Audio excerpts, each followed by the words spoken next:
이혼이나 재혼이 아주 흔한 세상입니다. 새로울 것도 없는 그런 상황인데요.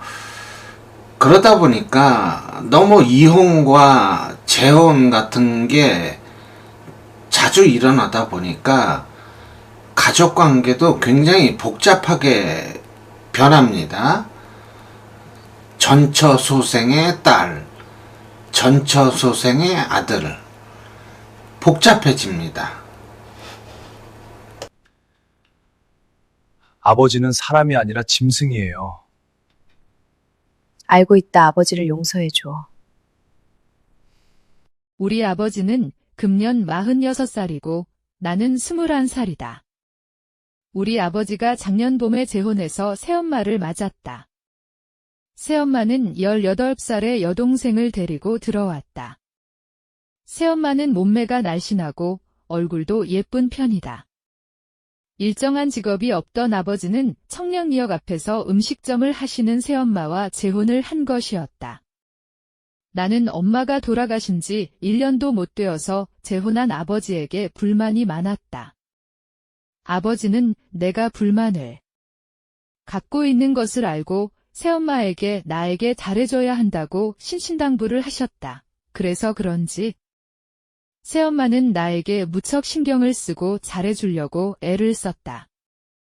우리 집은 한옥으로 안채의 안방을 부모님이 쓰시고 나는 건넌방을 사용했다. 문간방은 신혼부부에게 세를 줬기 때문에 그 방이 나갈 때까지는 새로 들어온 여동생이 안방에서 부모님과 함께 생활했다.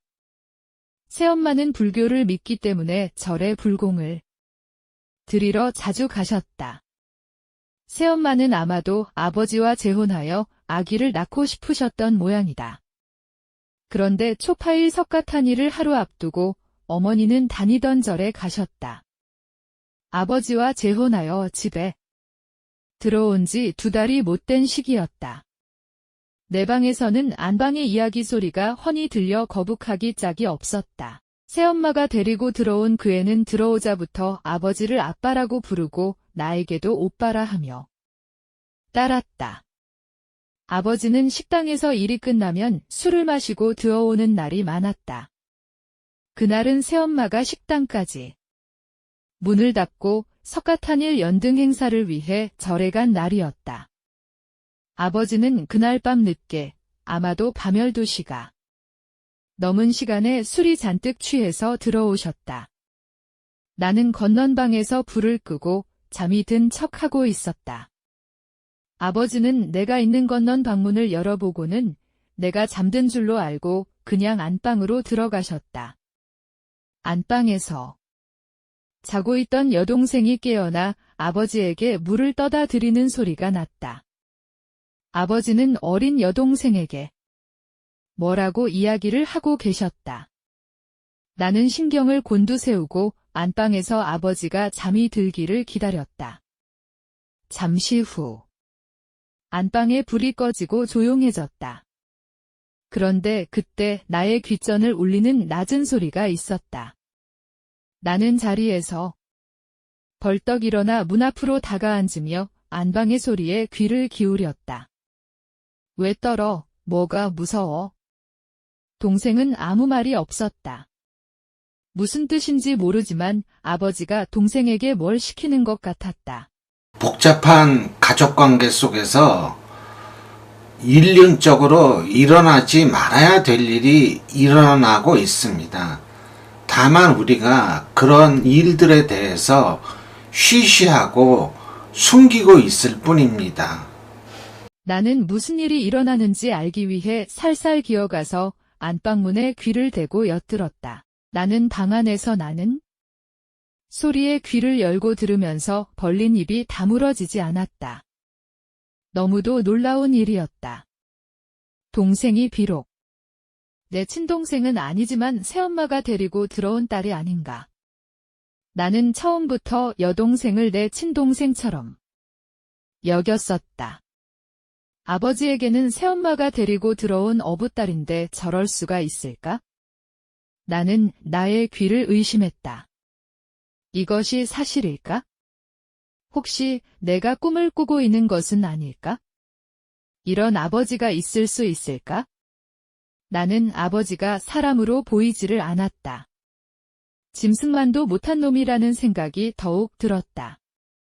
어느 날 식당에서 새엄마는 내가 심각해진 것이 이상했던지 밥상 앞에 턱을 괴고 앉아 나를 쳐다보며 미소를 보냈다. 우리 도련님이 무슨 심각한 고민이 생겼나? 무슨 고민인데 그래?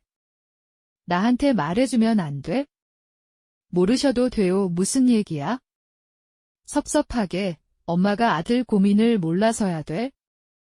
나는 그 말에 새삼스럽게 새엄마의 얼굴을 마주 바라봤다.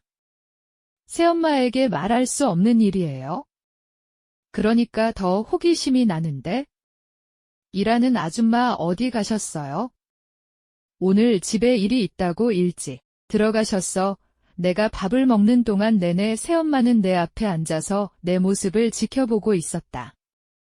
그 시간은 점심시간도 지나고 아직 저녁 시간도 남았기 때문에 식당에 찾아 들어오는 손님도 없었다. 나는 밥을 먹고 식당에 딸린 방 안으로 들어가서 누웠다.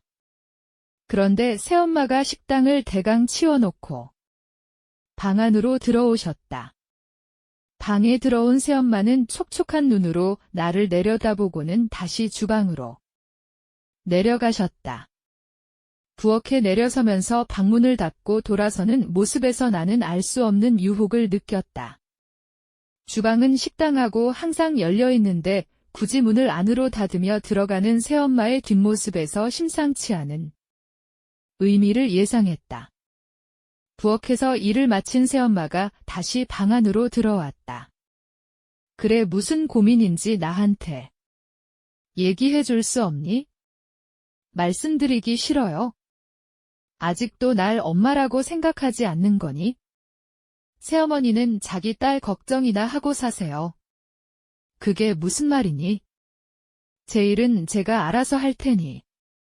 새엄마는 자기 딸 걱정이나 하세요. 나는 짜증나서 소리 질렀다. 서운해라.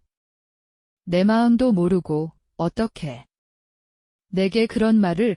그러면서 새엄마는 서름이 복받치는지 눈물을 그렁그렁하며 말을 잇지 못했다. 이럴 땐 새엄마도 어쩔 수 없는 여자였다. 나는 어떻게 변명을 해야 할지 몰라 당황하기도 했지만 동생이 농락당하고 있는 것을 전혀 모르는 새엄마가 원망스러웠다. 내가 아무 말도 안 하고 가만히 있자? 더욱 서러워진 새엄마가 끝내 울음을 터뜨렸다. 나는 난감해서 일어나 새엄마를 어떻게든 진정시켜 드려야 했다. 겁이 나기도 했다. 새엄마를 울린 것을 아버지가 알게 되면 나를 가만두지 않을 것이다. 제가 말을 잘못했어요. 나는 바보처럼 그녀 앞에서 용서를 빌었다. 그러나 그녀는 간간히 한숨까지 쉬며 눈물을 그치지 못했다. 나는 새엄마 앞에 무릎을 꿇고 앉아 잘못했다고 사과했지만 통하지 않았다. 이러다가 누가 오면 나는 영영 용서를 받을 기회조차 잃고 말 것이다. 오늘 밤 그녀가 아버지 앞에 나의 잘못을 일러 바치기 전에 용서를 받아야 한다는 절박감이 나를 옥죄었다. 제가 잘못했어요. 전 당신을 사랑하고 있어요. 하고 말해버렸다. 놀란 그녀가 눈물이 가득하게 고인 눈으로 나를 돌아보며 뭔가 호소하듯 했다. 나는 새엄마의 그런 눈을 보자 측은한 생각이 들었다. 그녀의 눈물 어린 눈은 너무도 애처로웠다. 사랑해요. 알아. 나도 널 위해선 뭐든지 할 수 있어. 아버지를 증오하고 있어요. 왜? 날 너 혼자 독점하고 싶어서 그래. 새엄마는 너무도 엉뚱하게 오해하고 있었다.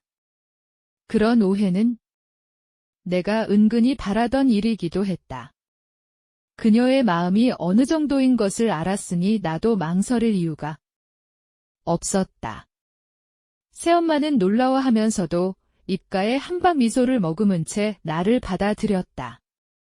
널 누구보다 사랑하고 있어. 그러니 아버지를 용서해줘. 그녀는 이미 알고 있었던 것이다.